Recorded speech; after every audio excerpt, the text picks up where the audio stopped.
સુરતના પર્વતપાટિયા વિસ્તારમાં આવેલી રાજ ટેક્સટાઇલ માર્કેટમાં લાગેલી ભીષણ આગની ઘટનાને ગંભીરતાથી જોતા શહેરના મેયર દક્ષેશ માવાણી તાત્કાલિક બનાવ સ્થળે પહોંચ્યા હતા।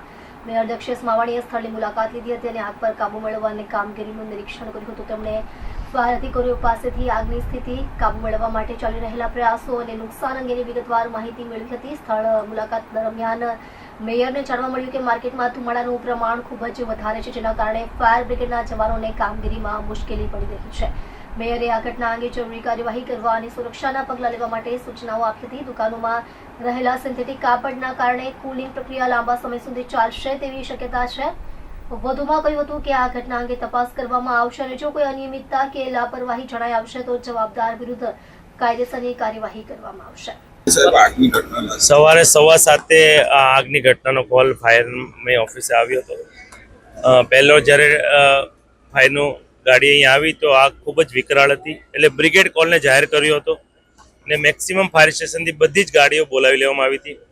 અત્યારે 90% આગ કાબૂમાં છે, કોઈ જાનહાનિ નથી। પ્રાથમિક તારણ જોતા એવું લાગી રહ્યું છે કેબલના ફોલ્ટના હિસાબે આ લાગી છે, પણ તપાસ કરશું। તપાસના અંતે જે કોઈની ભૂલ હશે તેનું નિયમ અનુસાર કાયદેસરના અમે પગલાં ભરીશું। એ હજી નંબર ઓફ દુકાનનો મને નથી ખ્યાલ અત્યારે।